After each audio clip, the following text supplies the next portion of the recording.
is the Our World Media Network, and welcome once again to the Urban Algorithm. You tuned to this Saturday, October 16th, 2021. My name is Wayne Gilman, as you can see in the corner of the screen, and I've been the host and hope to continue to be the host here. We're having a fun time this afternoon, this Saturday, just reminiscing about the old days. And before we just get to our guests, I want to take a moment out to wish my beloved sister Denise a very happy birthday on this October 16th, and may she have many more. Shifting gears, as we'd like to try to hit the ground running very quickly because Tommy's up right away. We have a very, very special guest this afternoon, and his name is Raymond Edwards. He's an aspiring business entrepreneur. Can I say that? I meant to ask you that before we started. You can say something like that. Yeah, because you're doing a lot of different things. Yeah. And I just recently met you a couple of weeks ago, and I want to just give a backdrop to our audience about why we're here together today. We live in New York. This is a global audience. I'm not minimizing the impact of what we're having. We can be seen all over the world. But there's a phenomenon that is happening now, particularly with young people in this area and across the country, and that's the thing of violence. Yeah. And it's becoming somewhat uncomfortable. There are people who just pay it no mind and figure, well, this is just par for the course.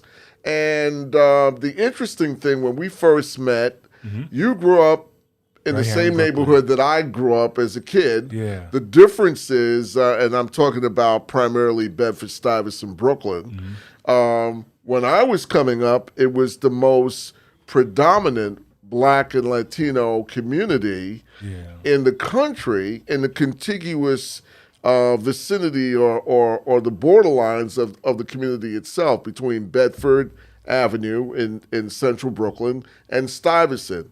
A lot of people get confused. I think the southern boundary was either Atlantic Avenue, south. So. But it seems like now, thanks to the media, something I have been a long part of, wherever Black folk go, oh, that's Bed-Stuy. It's not necessarily the case. But the one thing I have to say, I mean, you've come here way younger than I am, ashamed to admit. but the bottom line is that the whole climate and the atmosphere, to a certain extent, has changed. Yeah. The one thing that has changed, I know it's been gentrified, but it just seems like the level of violence that's going on throughout the city, and particularly, not just to knock Bed-Stuy, but just across the country. Yeah. You're coming out of that now as a young adult. You're 20. Yeah. And you've seen a lot. A lot. So without further ado, I want you to, share with me, as you did a couple of weeks ago, some of the things that you've experienced. I know you were in the military for a hot second. Just for boot camp, and that was right. But I've experienced a lot. I've experienced racism, crime, discrimination here and there. But I would say it's been pretty crazy, going through all that and at such a young age. It's quite something, Right. Yeah. So where do I even start off? I'll talk about the military for a second. Yeah, sure. I was in boot camp, got separated and discharged. But while in my time in separations, that's where I experienced a lot of crazy stuff, a lot of racism.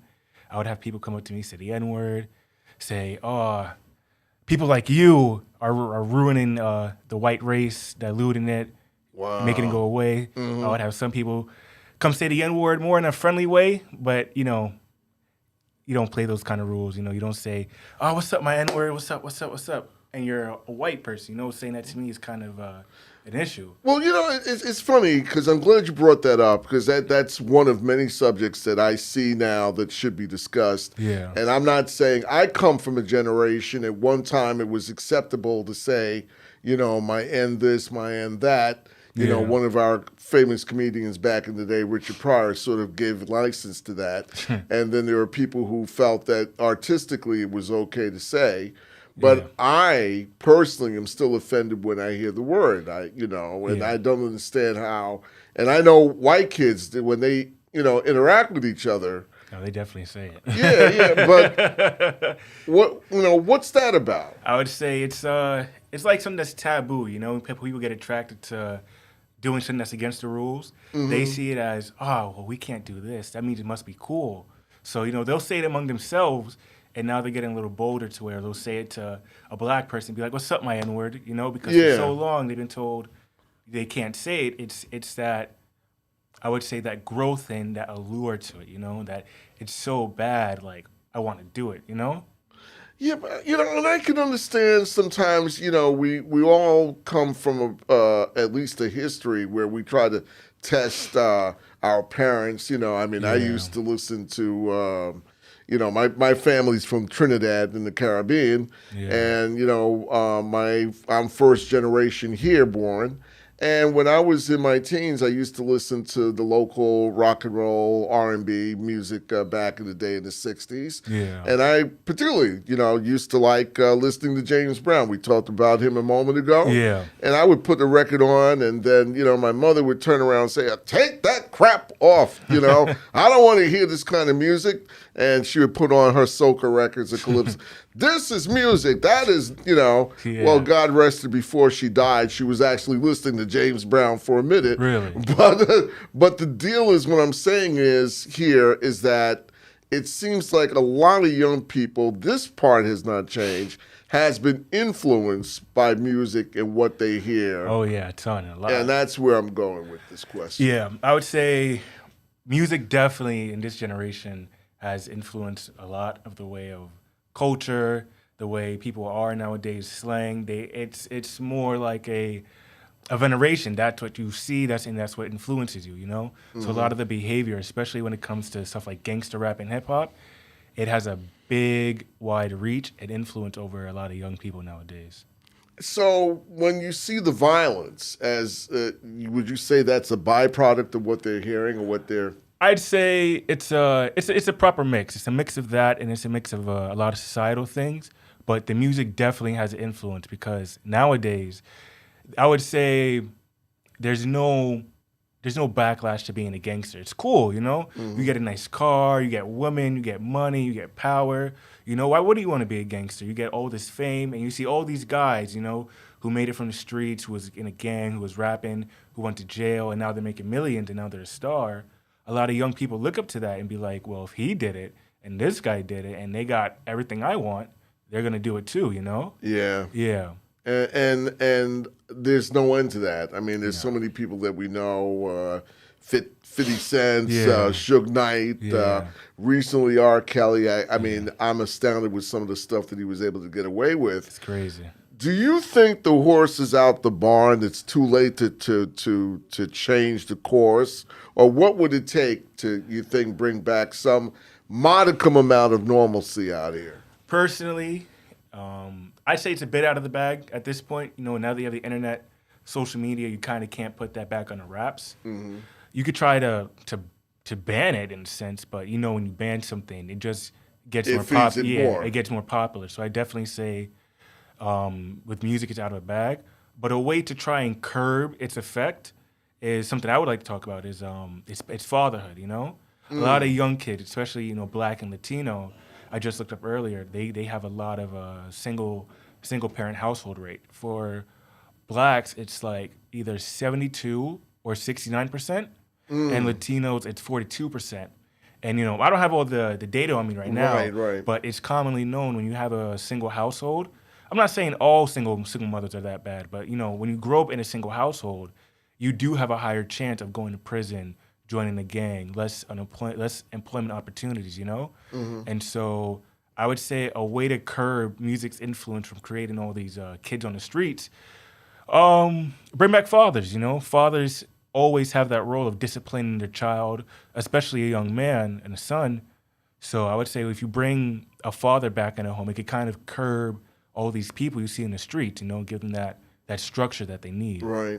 And every case is different, because, I've seen some single parents, not to, I know I talk about my cousins from time to time, and I'm really proud of the work that she's done. She came from a single parent background. I'm talking about actress Nia Long, and, and we're all very proud of what she's done, but she's an exception.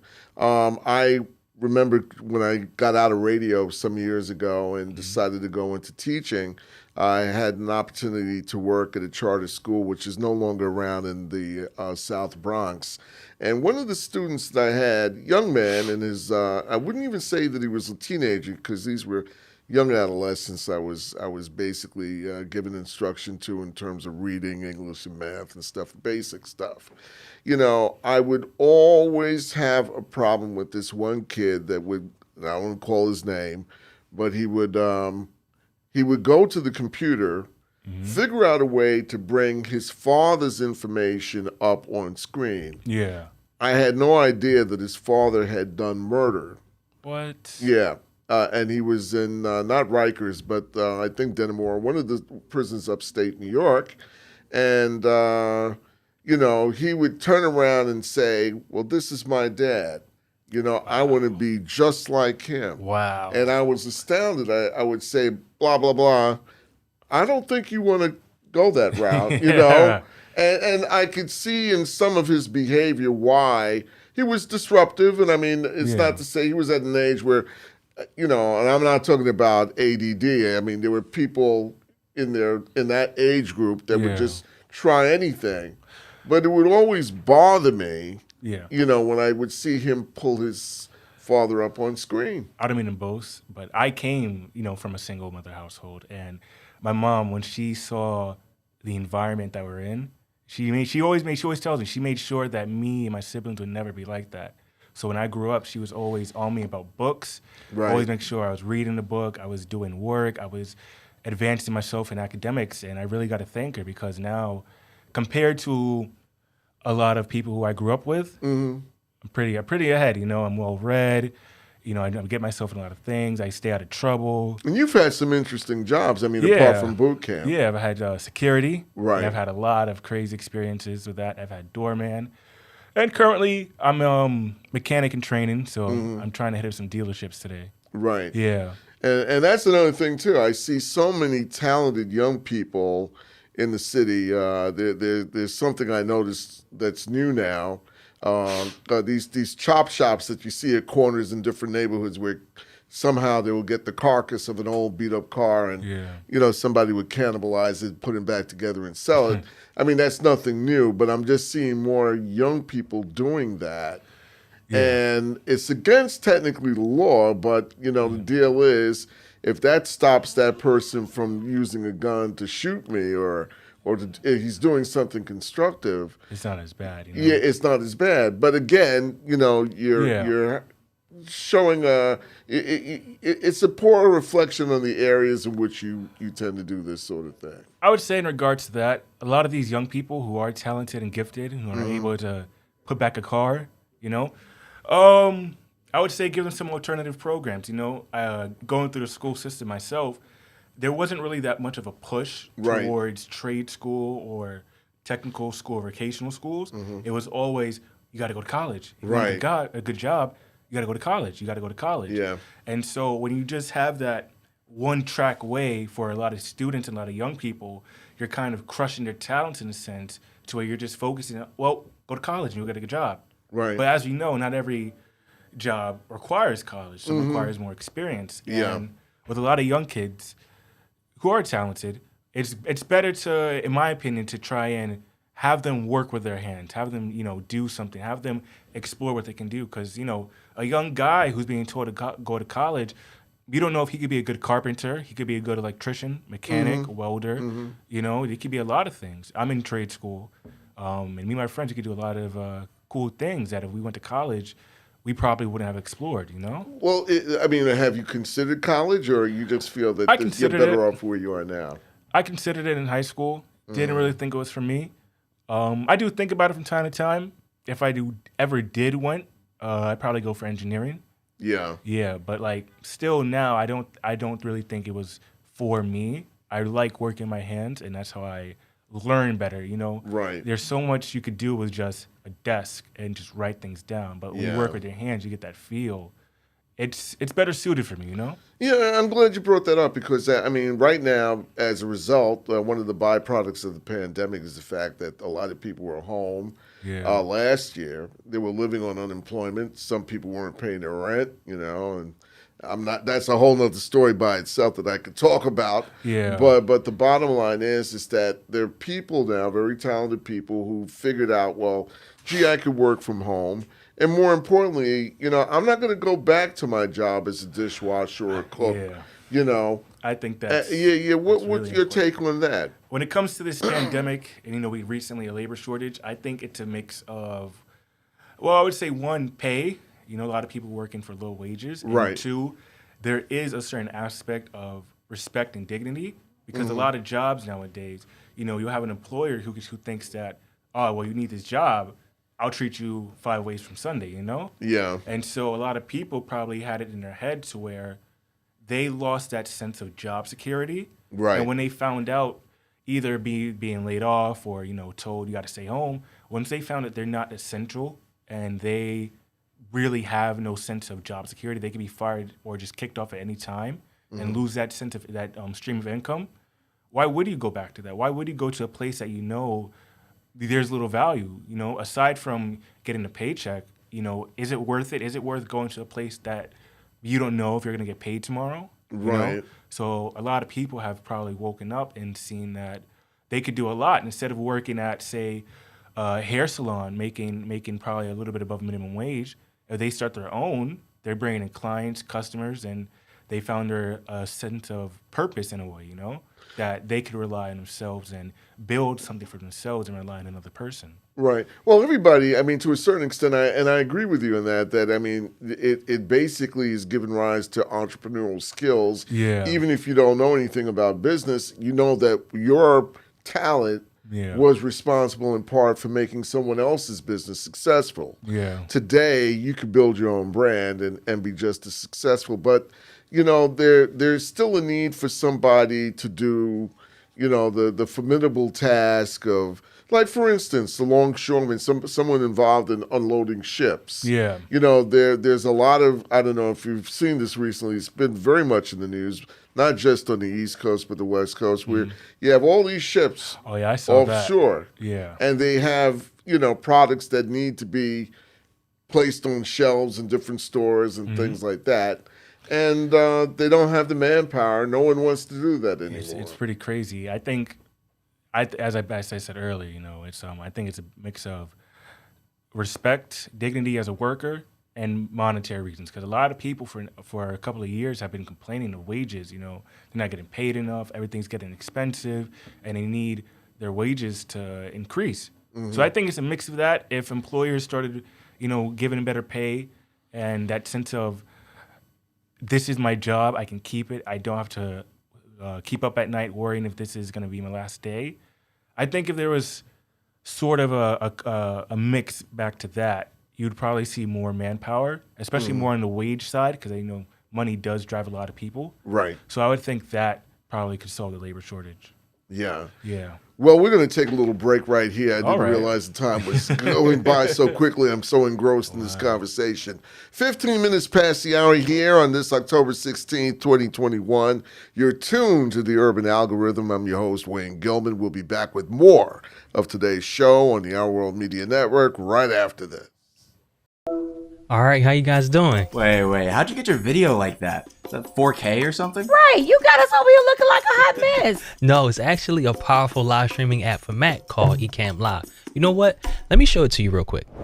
So you're able to use your mirrorless camera as a virtual webcam, and you can tweak the colors right in Ecamm Live using their camera effects, and then bring this video right into Zoom, Google Meet, and pretty much any other virtual meeting app. You can even stream directly to Facebook, YouTube, or LinkedIn and bring in comments right onto the video. And you can customize the look, size, and position of the comments right in the app. Or you can even add your logo to the corner of your video, or yourself, or both. There are plenty of picture-in-picture styles to choose from if you're sharing your screen for a tutorial or doing a presentation. And it doesn't have to be live. You can use it to record a course and eliminate the need to have to edit it later, all in 4K quality. And if you got a green screen, you can set it up right in Ecamm Live, and you can bring that into your different meetings. If you're feeling fancy, you can move yourself into the corner of your frame to do a commentary or a reaction video. You can even add in video clips just by dragging and dropping it in. Pretty much everything's drag and drop. Y'all follow me? Okay, good. So if you want to step it up a notch, you can add some overlays to your video, whether it's a simple graphic or you want to have some titles or other info at the bottom of your screen. You can even add animated overlays like this one or this one. And with Ecamm Live's interview mode, you have full control over the look and feel of your broadcast. And you can add branded overlays to frame you and your guests and look like a real legit broadcast. And you can save each layout as a scene and switch between them with the press of a button. And you know, these days between virtual meetings, school, live streams, we on video all the time. So you just want to show up in a way where you can be confident and proud of. And for me, Ecamm Live is at the center of it all. Did y'all get all that? You were on mute.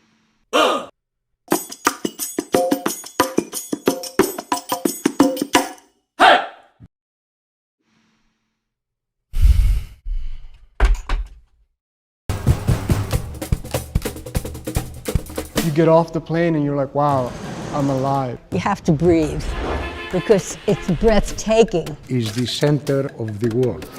Brooklyn, Manhattan, Staten Island, Queens. They have the Rockaways, the beach, or the Flushing Meadow Park. Small places that you never think exist. From there, we'll go up to the Bronx. Nature. Brooklyn. Got Coney Island. You get to happen upon things. Yes. Manhattan never gets outclassed. Chelsea, Soho.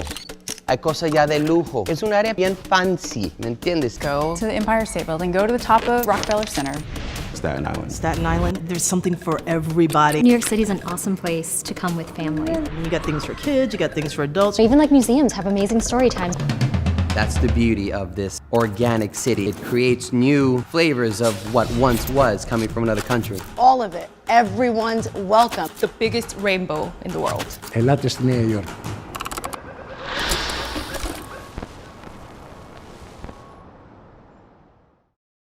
New York State's largest African American Chamber of Commerce, known as LIAACC, is now accepting new membership candidates. LIAACC has appeared on WABC, Here and Now, NBC's Positively Black, WLIW21, FIOS1, and in Long Island Business News. Membership consists of a variety of men and women of distinction who have been bestowed some of the most prestigious awards in the region. We host monthly membership meetings and signature events, including the Long Island African American Business Expo, Annual Health Fair, Ladies of LIAACC Annual Women's History Month program, and our annual Black History Month art exhibition. Join by simply logging on to our easy new membership sign-up portal at www.liaacc.org. Hi, my name is Maya Delgado, and I am the brand ambassador of Kids Breakdown. And this is my demo video. Enjoy! Download app on Google Play or App Store. Create account. Choose avatar. Enter Kids Breakdown Roadmap. Roadmap consists of math, spelling, memorization, and matching mini games. After each minigame, personality and interest questions will appear to pinpoint which job may suit you best.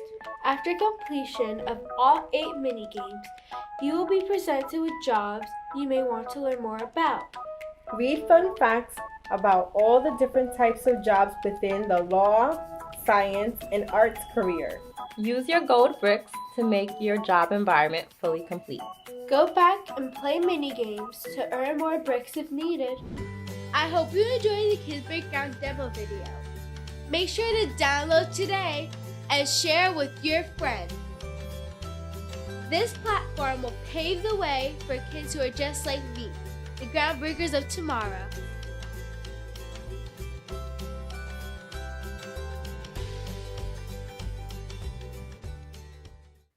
And we're back. Welcome once again to the Our World Media Network, the urban algorithm you tune to. I'm Wayne Gilman, and my special guest this afternoon, and I'm pleased and honored to have him since we just getting to know each Good other. To be back. It's Raymond Edwards. Nice. Yeah, and I have described you as an up and coming Brooklyn entrepreneur. Yeah. You know, so once you get your mechanic schooling out the way, you certainly want to set up your own business. Definitely, I want to get my own shop. I want to invest in stocks more. There's a bunch of stuff I plan on doing. Right. Yeah. Well, that's good to hear. Yeah. So, I mean, before the break, we were talking about chop shops and some of the things that I see so many talented kids of our community, our color. We're only 13% of the global society in the United States, black people, and of course the Latino community is a little larger. Yeah. But basically, you see the same skill set, with kids today, that they're learning how to put things together. Yeah. And I'm amazed by it, but there seems to be a lack of government support or local support to see, talk about that. I would say it comes mainly down due to monetary. Colleges, government, they're both intertwined. And they both make money off the other. Government makes money giving colleges money. Colleges makes money giving students debt. And, the student gets left holding the bag, But government doesn't make that much money when a student decides not to go to college, goes to trade school, and makes more money than, getting in those 4 years of debt. So the way I see it is that it's kind of like a plan, The colleges want to make their money.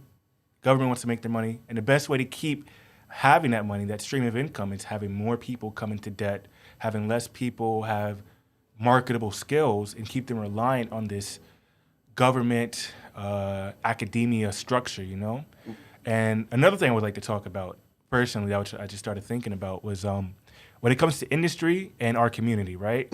Now, it's notable that our community dominates sports and entertainment, right? And the way I see it is, it's kind of weird, but it's how I see it. It's like we excel at entertaining the world. We dictate the culture, the American culture. Yeah, right. But other groups, other communities, they also have industries. Like you'll have the Asian community, they're in tech mostly. You'll have the white community, they're mostly in law. And the way I kind of see it is that while it's all good to have entertainment, we dictate what's cool, what's fashionable, what's awesome.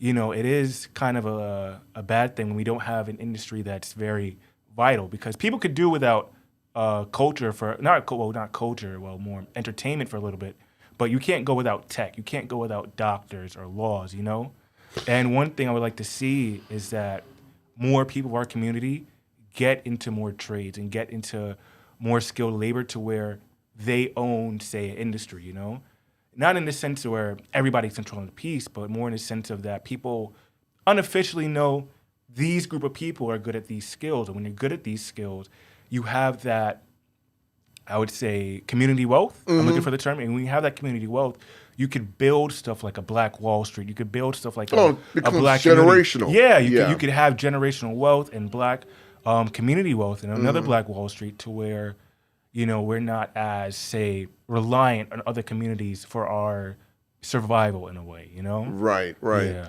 No, I agree with you. I mean, the thing is, at this point in our lives, and I have to give credit to your parents, particularly your mom, because you said you're a product of a single family home. Yeah. So it's not impossible, but again, it's like what you're exposed to.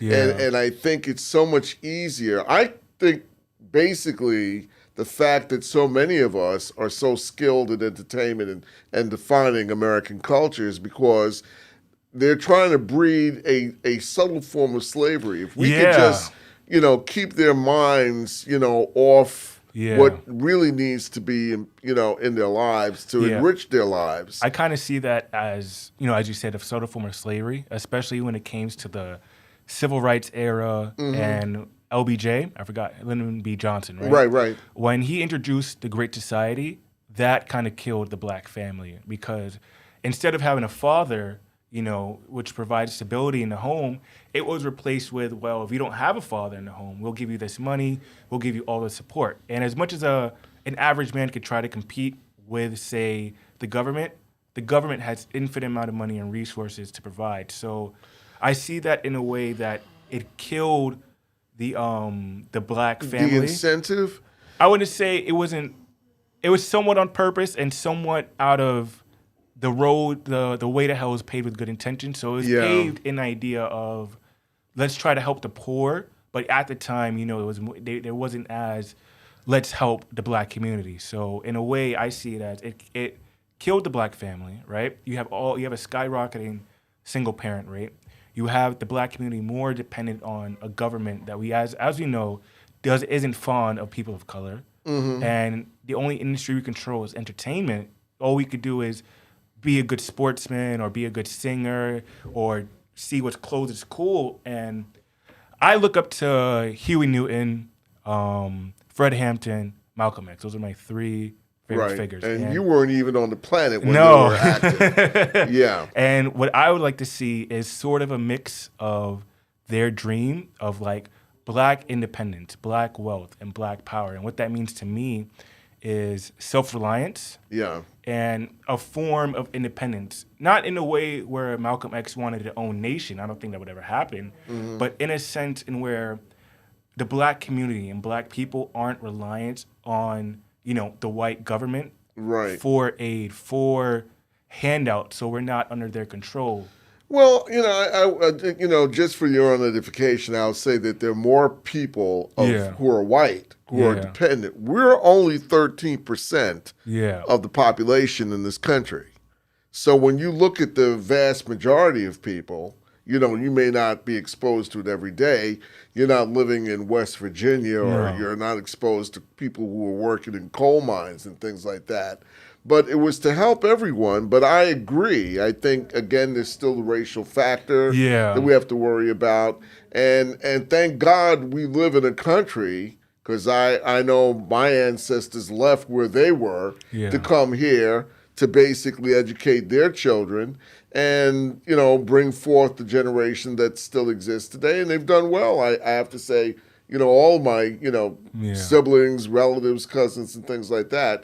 But you know, you go back to the third world, there are people down there who are, look at Haiti. Oh, look at, I think it's despicable what goes on. Yeah. You know, and it's unfortunate that this country has not figured out the immigration problem yet. I don't think they want to. I think, no, of course I not. think that when you have a system that we have where undocumented people have a gray area of rights, right? You know, in some states like New York, they could have a lot of programs, right? But on a federal level, they don't really have that. It keeps them in a form of like a servant class to where they'll have certain luxuries, but at the same time, it can be taken at a moment's notice, and everyone benefits. The government benefits, corporations benefit because they could hire people and not pay them, and they can't complain. Otherwise, they'll be threatened with deportation. So I think a lot of things that in government we see as an issue isn't the result of incompetence, but it's purposeful. So the best way to create a subservient servant class, you promise them, we'll give you XYZ luxuries, right? And you tell them, we'll work on a pathway to citizenship. But in reality, you don't want to do that. You're going to give up a whole class of people you could control, you know? Well, again, it goes back to slavery. Yeah. I mean, you don't want to call it that, but that's you basically just want what to change it comes the terms, down. you know? Right, that's it. You know, oh, no, we're emancipated and all that. But it still comes back to a point where we need, and there is going to be a need for a working class. Yeah. But they should be treated with the same amount of dignity or, you know, and given a proper place to live. Yeah. And this country is huge. There are places that, it's pretty you know. empty too. Yeah, exactly. Yeah. So it's not to say that there, you know, there isn't a place for people who want to come here, but it's working within the system, and there's a ton of money out there. Go ahead. I'm sorry. It's fine. That's why I said, you know, back to what I said earlier about black power, black independence. So say those Haitian immigrants came, right? They should have been able to go to a black community and instantly got help, instantly had legal services, instantly have housing, settlement, all that stuff, right? And this goes to what I believe Huey Newton said. It was something in regards to economics. It was like for black people, ran by black people, by black people. And in a sense, I would like to see that, you know, like Black Wall Street, not in the physical sense of where it was located, but in the sense where you have an economic area or industry that's ran by black people to help black people. So it's not, we don't have to rely on people who, you know, who don't like us. You know, we know the history, slavery, Jim Crow, discrimination, all that, you know. So I would say we have a lot of work to do, you know? Right. But did it ever occur to you, as you mentioned the story about Haiti and many of the other countries where people are coming from, not just the Caribbean alone, but Central America, South America, do you think these people really, really wish to leave their homes? Nobody wants to leave their home. Okay. So, I mean, how do you anesthetize, and ease the burdens of those folk who basically would like to stay? Do you think the government should be doing something to... I think that if we wanted to, help these people stay home, what the American government should do is investment, build up their infrastructure and market so that it's not only ran by corporations that want to exploit, but they actually have a working economy, a infrastructure that could keep their country stable so, they don't have to leave their homes, go on a perilous journey. I've seen tons of videos. They got to go through smugglers, forests, a train that could kill a bunch of stuff just for a hope to come here. So I think the American government has a lot of policy change, but I don't think it will happen only due to the fact that it's too much corrupt money involved. Why give up something that works? Why give up that slave class to benefit other people, It's in the interest of the government to keep more suffering into line their pockets and the corporations' pockets. Well, we saw what happened in the last administration. So basically what you're saying now that we have a Democratic administration seems to be far more sensitive. I mean, at least our president, the incumbent, is not calling the countries where these people are coming from or S-hole countries. So basically, are you optimistic, or you just feel that this is just going to be more of the same with a different perspective? I would say more of the same. Regardless of Republican, Democrat, they both have certain goals that they do agree on. And one is to keep the money flowing, is to keep the corporations happy. And so when you see Joe Biden, even though he sounds more sincere and sensitive, I don't think he's really that much of a policy changer than what this country has seen in the last 4 to 8 years, Okay. And do you believe in voting? Do people, to an extent, I believe that if you really want to change the system, you shouldn't start from the presidency, right? You should start local. You should see what affects your community and try to change that. If you want to see your community change, have people run for PTA, run for mayor, run for city council. You always want to start bottom up, then affect your way to the federal level where you can make big change. But I would say it has to start local. It has to start bottom, then work your way up, not start with the president and then go your way down. Right. Well, I always believe that all politics is local. Everything that you do in life, just even going to the bathroom is political. And on that note, unfortunately, we are out of time. Ray Edwards, if you don't mind me calling you Ray. I don't mind. All right. Well, thank you again for being with us this Saturday. I'm really happy. Yeah, I have to have you back. Oh, definitely. Maybe we might be able to get our intern to accompany us the next time on Naomi. That'd be great. And I have to give Joey Swift, our entrepreneur and producer and cameraman, all about town. He's everywhere. He's omnipotent, excuse me.